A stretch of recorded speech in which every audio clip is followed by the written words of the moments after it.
আমার স্ত্রীর গলায় যেদিন স্বর্ণের চকচকে সীতাহারটা দেখি সেদিনই আমার কেমন যেন সন্দেহ হয়। আমি তাকে জিজ্ঞেস করি, বলি এই হার তুমি কোথা থেকে পেলে তনু? তনু বলল সে কিনেছে। আমি একেবারে চমকে উঠি। এত টাকা সে কোথায় পাবে? এরকম একটা হারের মূল্য অনেক টাকা, তার তো এটা কেনার সামর্থ্য নেই।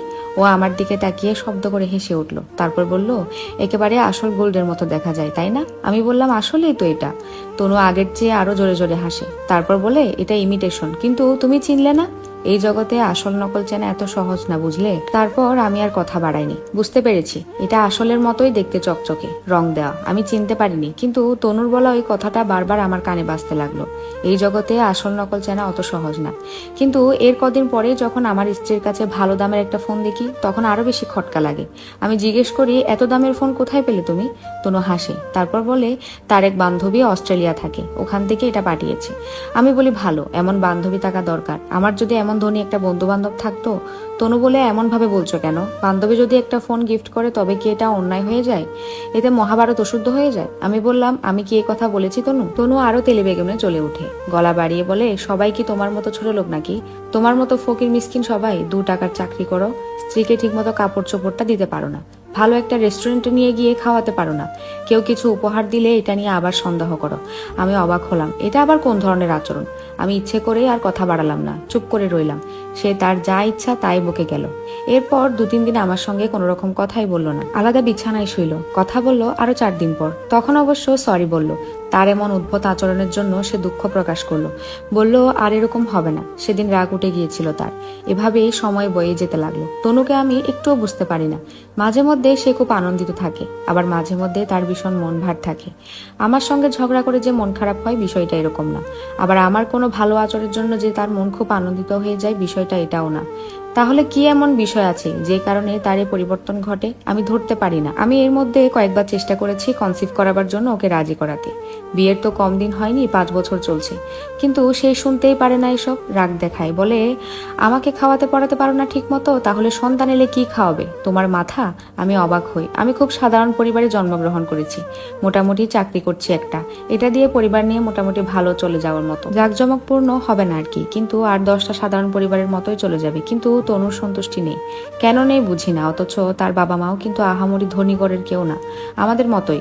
তাহলে তারা তো চাহিদা কেন? এভাবে কি একটা সংসার চলবে? এর মাস 2 পরে হুট করে একদিন তনু বলল, আগামীকাল আমি বাবার বাড়ি যাব, গিয়ে কদিন থাকবো। আমি বললাম, আমার অফিস চলে, এখন চলে গেলে কিভাবে কি হবে? রান্না বান্না করবে কে? তাছাড়া কদিন পরই আর 1 মাস, তখন ছুটি আছে, দুজন না হয় একসাথেই যাব।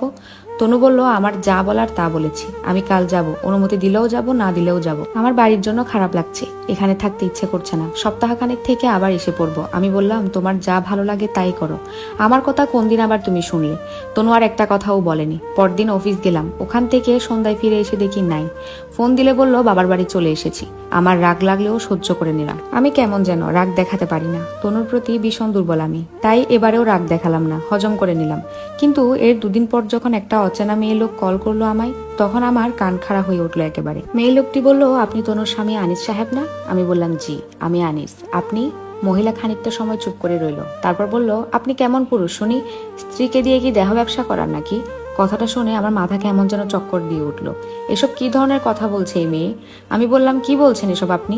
মহিলা বলল, এখন দেখছি ভাজা মাছটাও উল্টে খেতে জানেন না আনিস সাহেব। আপনার স্ত্রী তনু আমার স্বামীর সঙ্গে চট্টগ্রাম গিয়েছে, ওখানে কোনো হোটেলে উঠেছে গিয়ে, একসাথে থাকছে ওখানে, স্বামী স্ত্রীর মতো। আপনাকে না জানিয়ে আপনার স্ত্রী যায়নি নিশ্চয়ই, আপনি নিজেই পাঠিয়েছেন স্ত্রীকে। ও, আপনি তো আবার আমার স্বামীর কোম্পানিতেই জব করেন, প্রমোশনের লোভে এটা করেছেন তাই না? মেয়ে লোকটির কথা শুনে আমার কপালের একটা পাশ থেকে কেমন যেন ঘাম ঝরতে শুরু করে, মাথাটা কেমন ঢলে ওঠে। আমি তাকে বলি, আপনি চেয়ারম্যান স্যারের স্ত্রী বলছেন? মেয়ে লোকটি বলল, ইয়েস। আমার খুব খারাপ লাগতে থাকে, কেন জানি মনে হয় উনি চেয়ারম্যান স্যারের স্ত্রী না। চেয়ারম্যান স্যারের স্ত্রীর বয়স অত কম হওয়ার কথা না, গলা শুনে কিছুতেই এমন মনে হচ্ছে না। স্যার বয়সে 60 পেরিয়েছে, হজ করেছেন কয়েকবার, দান খয়রাত করেন, সমাজে তার অনেক খ্যাতি। তার সঙ্গে আমার সরাসরি 2বার কথা হয়েছিল। উনি বড় মাপের মানুষ, তার অফিসের সামান্য চাকরে আমি। তার সঙ্গে যে আবার 2বার কথা হয়েছে, এটাই তো অনেক। কিন্তু এই 2বার কথা বলে আমার মনে হয়েছিল চেয়ারম্যান স্যার অতি ভালো লোক, এমন লোক হয় না। কিন্তু এই মেয়ে লোকটি ফোন দিয়ে এসব কি বলছে স্যার আমার স্ত্রীর সম্পর্কে? আমি ফোন কেটে দিলাম এখন থেকে, তারপর সরাসরি কল করলাম তনুকে। 2বার কল দিলেও রিসিভ করেনি সে, কিন্তু মিনিট 10 পর সে নিজে থেকে ফোন করলো আমায়, বলল, কেমন আছো তুমি?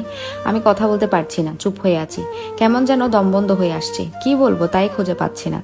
তনু বলল, কথা বলছো না কেন? এখনো রাগ করে আছো আমি জোর করে এসে পড়েছি বলে? আমি এবার কথা বললাম, তনু তুমি কোথায় আছো? এখন কোথায় তুমি? তনু বলল, আমি কোথায় তুমি জানো না? রেগে গেল সে। আমি বললাম, এভাবে রেগে যাচ্ছ কেন তুমি তনু? বললেই তো হয় কোথায় আছো তা। আমি কি রাগার মতো কোনো কথা বলেছি? তনু এবার আমায় তুই তোকারি করতে শুরু করলো। বলল, তোর মতো লোকের সঙ্গে আমার সংসার করা সম্ভব না, তুই আমায় সন্দেহ করস।